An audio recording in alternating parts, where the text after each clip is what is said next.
সম্মানিত উপস্থিতি, জুমার প্রথম অংশে আমরা আলোচনা করলাম জিলহজ মাসের প্রথম 10 দিনের তাৎপর্য ফজিলত বিষয়ে। এখন আসুন আমরা 10 মিনিট টাইম আছে, কুরবানির সংক্ষিপ্ত ইতিহাস আমরা জানার চেষ্টা করি। কিভাবে কুরবানির উৎপত্তি হলো, কিভাবে কুরবানির শুরু হলো, এ বিষয়টা আমরা জানার চেষ্টা করি। সম্মানিত উপস্থিতি, আদি মানব বলা হয় আদম আলাইহিস সালাম এবং হাওয়া আলাইহিস সালাম। রব্বুল আলামিন সর্বপ্রথম তাদেরকে সৃষ্টি করে দুনিয়ার আবাদ চালু করেছে, অর্থাৎ তাদের মাধ্যমে দুইজন করে, একজন পুরুষ একজন নারী, এরকম যমজ সন্তানের মাধ্যমে আজ পর্যন্ত কিয়ামত পর্যন্ত ধারাবাহিকভাবে দুনিয়ার এই বংশ পরম্পরা, মানুষের চাষাবাদ, এগুলো এখন চলছে আল্লাহ রাব্বুল আলামিনের অশেষ মেহেরবানিতে, অশেষ দয়ায় এবং ভালোবাসায়। তো সেখান থেকেই আদম আলাইহিস সালামের 2 পুত্রদ্বয়ের কাহিনী আমরা এর আগেও শুনেছি। যখন আমি প্রথম আপনাদের এই মসজিদে এসেছিলাম গত বছর, আমরা বিষয়টা আলোচনা করেছিলাম। যেহেতু এখন কুরবানির সময়, তাই আমরা বিষয়টা আবার আলোচনা করার প্রয়াস করছি যে আদম আলাইহিস সালাম পৃথিবীতে যখন তাকে পাঠানো হলো, তার সন্তান, একটা ছেলে একটা মেয়ে, এরকম করে সন্তান জন্মগ্রহণ করত। তো তখন নিয়ম ছিল একজন যমজ সন্তান হবে, আরেকজন যমজ মেয়ে হবে, একটা ছেলে হবে আর একটা মেয়ে হবে। তো হাবিলের বড় ভাই হচ্ছে কাবিল এবং আকলিমা, তারা 2 যমজ ভাই বোন প্রথমে তারা জন্মগ্রহণ করলো। কাবিল এবং তার বোন আকলিমা ছিল অত্যন্ত সুন্দরী হিসেবে আল্লাহ রাব্বুল আলামিন তাকে দুনিয়ার বুকে পাঠিয়েছিলেন। তারপরে জন্মগ্রহণ করল হাবিল এবং তার যমজ বোন লিওয়াজা। তো লিওয়াজা ছিল একটু কম সুন্দর। তো নিয়ম ছিল এক জন্মের অর্থাৎ বিপরীতে একটা বড় বোন এবং আরেকটা ছোট বোনকে, বড় ভাই ছোট বোনকে এবং ছোট ভাই বড় বোনকে এরকম করে বিবাহ করবে, এরকম তখন প্রচলন ছিল। এটা আল্লাহ রাব্বুল আলামিন তাদেরকে দিয়েছিলেন, যেহেতু তখন আর কোনো মানুষ ছিল না বিবাহ করার মতো, আর অন্য কোনো ব্যবস্থা ছিল না, যার কারণে এরকম পন্থা রাব্বুল আলামিন তখনকার জন্য সেটা জায়েজ করেছিলেন, চালু করেছিলেন। তো নিয়ম অনুযায়ী হাবিল বিবাহ করবে কাবিলের বড় বোন আকলিমাকে, যমজ বোন আকলিমাকে, যে বেশি সুন্দরী তাকে হাবিল বিবাহ করবে নিয়ম অনুযায়ী। কিন্তু কাবিল এটা মেনে নেবে না, সে অহংকার বশত সে বলছে আমি এটা মানি না, আমি আকলিমাকে বিবাহ করব। অর্থাৎ তার সাথে একসাথে যে জন্মগ্রহণ করেছে তার বোন আকলিমা, তাকেই সে বিবাহ করবে। যদিচ সে বিবাহ করার কথা ছিল হাবিলের বোন লিওয়াজাকে, কিন্তু সে অহংকারের বশবর্তী হয়ে সে বলছে না, আমি আকলিমাকেই বিবাহ করব। এরকম যখন অবস্থা সৃষ্টি হয়ে গেল, একটা বিশৃঙ্খলা সৃষ্টি হলো, তখন আদম আলাইহিস সালাম একটা মীমাংসা তিনি করে দিলেন যে তোমরা এই বিষয়টা সমাধানের জন্য তোমরা আল্লাহর কাছে কুরবানি পেশ করো। যার কুরবানি কবুল করা হবে সে আকলিমাকে বিবাহ করবে। এই নিয়ম আল্লাহ রাব্বুল আলামিনের মাধ্যমে জানিয়ে দেওয়া হলো। তখন হাবিল ছিল মেষ চালক, মেষ চড়িয়ে গরু বকরি ছাগল দুম্বা এগুলো পালন করত, আর কাবিল চাষাবাদ করত। তারা এ বিষয়ে কুরবানি দেওয়ার জন্য কাবিল তার জমির যে শস্যগুলো ছিল, গম যেগুলো ছিল, সেই গমের মধ্য থেকে সবচেয়ে নিকৃষ্ট যে গম, পচা নষ্ট যে গম, সে গমের কিছু অংশ একটা পাহাড়ে রেখে আসলো। এবং হাবিল আল্লাহর ভয়ে আল্লাহকে সন্তুষ্ট করার জন্য তার অত বড় পালের মধ্য থেকে সবচেয়ে সুন্দর সেরা হৃষ্টপুষ্ট যে দুম্বা, সেই দুম্বা সেখানে রেখে আসলো। তারপরে তারা এখন নিচে নেমে এসে অপেক্ষা করছে যে আসলে কার কুরবানিটা গ্রহণ করা হবে, কবুল করা হবে, এটা দেখার জন্য। তো কুরবানি কবুল হওয়ার একটা নিদর্শন তখন সাথে সাথে সেটা দেখিয়ে দেওয়া হতো যে কিভাবে কুরবানি কবুল করা হচ্ছে। আকাশ থেকে একটা আগুনের টুকরা স্ফুলিঙ্গ এসে কুরবানিটাকে জ্বালিয়ে দিয়ে নিয়ে চলে যেত। এটাই ছিল কুরবানি কবুল হওয়ার একটা গুরুত্বপূর্ণ আলামত। তো দেখা যাচ্ছে আসমান থেকে একটা আগুনের স্ফুলিঙ্গ আসলো। আসার পর হাবিলের যে দুম্বা কুরবানি, যেটা আল্লাহর সন্তুষ্টির জন্য সে নিয়তকে পরিশুদ্ধ করে রেখে এসেছিল, সে দুম্বাটাকে আগুন জ্বালিয়ে নিয়ে চলে গেল। আর কাবিলের গমগুলো, পচা গমগুলো পড়ে গেল, থেকে গেল।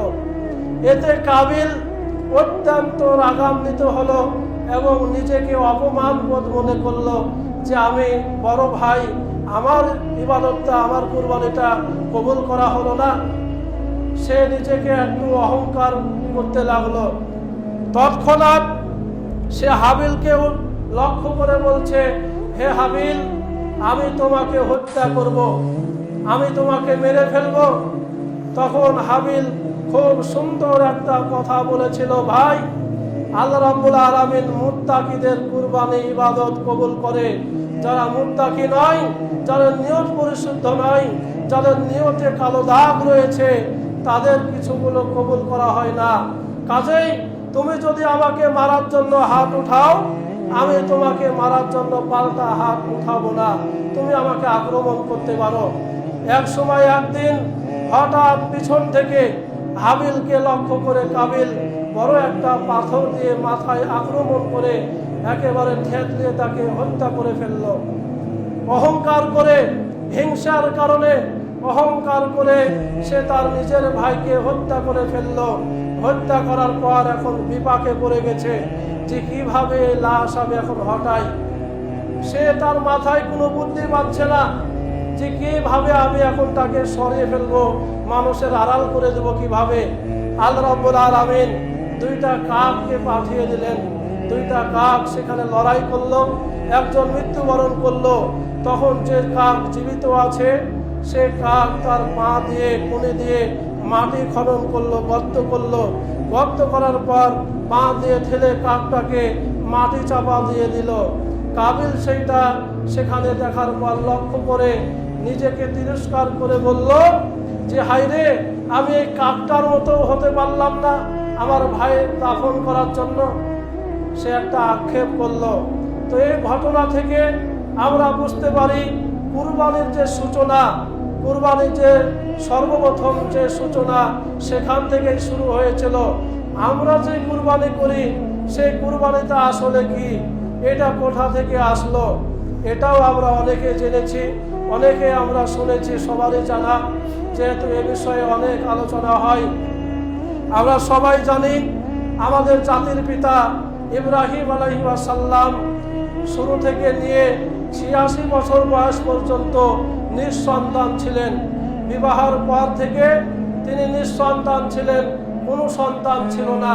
আল্লাহর কাছে কান্নাকাটি করে, দেহর কান্নাকাটি করে আর দোয়া করে, আল্লাহ আমাকে একটা সন্তান দাও, রব্বি হাবলি মিনাস সালিহিন, আল্লাহ তুমি আমাকে একটা নেক সন্তান দাও। এরকম করে যুগের পর যুগ, বছরের পর বছর তিনি আল্লাহর কাছে কান্নাকাটি করে আর দোয়া করে। বয়স যখন ৮৬ বছর, ঠিক সেই সময় আল্লাহ রাব্বুল আলামিন তাকে সুসংবাদ দিলেন ইসমাঈল আলাইহিস সালামের। ইসমাঈল আলাইহিস সালাম অত্যন্ত নম্র, ভদ্র এবং ধৈর্যশীল একজন নবী ছিলেন। নবীর ঘরে নবী, আল্লাহ রাব্বুল আলামিন তার দোয়া কবুল করে তাকে দিয়ে দিলেন। বলুন সুবহানাল্লাহ। তারপরে আমরা গত জুমায় আলোচনা করেছিলাম বিবি হাজেরা এবং দুধের শিশু ইসমাঈলকে মরুভূমিতে রেখে এসেছিল। হ্যাঁ, সেখানে তারা বসবাস করছিল তার মায়ের সাথে। ঠিক ৮ জিলহজ রাত্রিবেলায় ইব্রাহিম আলাইহিস সালামকে রব্বুল আলামিন স্বপ্নে দেখাচ্ছে যে তার নিজের সন্তানকে, তার বয়স তখন আনুমানিক 12-13 হয়ে গেছিল, ইসমাইলের বয়স, তার পিতার সেবা যত্ন করার, সহযোগিতা করার মতো বয়স হয়ে গেছিল। এরকম সময় 8 জিলহজ রাত্রিবেলায় আল্লাহ রাব্বুল আলামিন ইব্রাহিমকে স্বপ্নে দেখাচ্ছে যে তার নিজের সন্তানকে এত দোয়ার ফসল, এত ভাবে চোখের পানি ফেলে একটাই মাত্র সন্তান আল্লাহ দিয়েছে, আর সেই সন্তানকে জবাই করছে, কুরবানি করছে। এরকম একটা স্বপ্ন তাকে দেখানো হলো। এক রাত হলো, পরপর আরো 2 রাত আল্লাহ রাব্বুল আলামিন একই স্বপ্ন তাকে দেখালো। দেখানোর পর ইব্রাহিম আলাইহিস সালাম এখন তাদের কাছে চলে গেছে, যেখানে তারা আছে সেই মক্কা, সেখানে মরুভূমিতে। সেখানে গিয়ে ইসমাইল আলাইহিস সালামকে লক্ষ্য করে ইব্রাহিম আলাইহিস সালাম বলছেন, হে আমার ছেলে, আমি পরপর 3 দিন রাত্রে আমি স্বপ্ন দেখেছি যে আমি তোমাকে জবে করছি, আমি তোমাকে কুরবানি করছি। এখন তুমি তোমার অভিমত ব্যক্ত করো, এ ব্যাপারে তোমার মতামত কি? তুমি কি আমাকে সাহায্য করবে? যেমনি এ কথা ইব্রাহিম বলেছে ইসমাইলকে, সাথে সাথে কি রকম ধৈর্যশীল একজন সন্তান তার বাপকে বলছে, হে আমার আব্বা, আপনাকে যে নির্দেশ দেওয়া হয়েছে আপনি এই নির্দেশ পালন করতে 1 সেকেন্ড দেরি করিয়েন না। আপনি সাথে সাথে এখনই আমাকে যে বিষয়টা আপনাকে বলা হয়েছে আপনি এই কাজটা সম্পাদন করুন। ইব্রাহিম আলাইহিস সালাম তাকে মিনায় নিয়ে চলে গেলেন। মিনায় নিয়ে যাওয়ার পথে শয়তান 3 জায়গায় 3 বার তাকে পথভ্রষ্ট করলো এবং ধোঁকা দিতে চাইলো। হে ইব্রাহিম, তুমি ফিরে যাও, তোমার ছেলেকে তো তুমি মেরে ফেলবে, তুমি এই কাজ করো না। শয়তান বারবার ধোঁকা দিচ্ছে 3 জায়গায় 3 বার। তখন ইব্রাহিম আলাইহিস সালাম সেই 3 জায়গায় 3 বার পাথর নিক্ষেপ করেছিলেন। সেই জায়গায় এখনো সুন্নাতে ইব্রাহিম হিসেবে প্রত্যেকটা হাজিদেরকে পাথর নিক্ষেপ করতে হয়, এটা স্মৃতি হিসেবে রেখে দেওয়া হয়েছে। তো যখন মিনার প্রান্তরে নিয়ে গিয়ে ইসমাইলকে উপর করে শুইয়ে দেওয়া হলো, ইব্রাহিম আলাইহিস সালাম তার চোখের ওপরে একটা কাপড় বেঁধে দিলেন, যাতে করে পুত্র স্নেহ তার কলিজায় আঘাত করতে না পারে।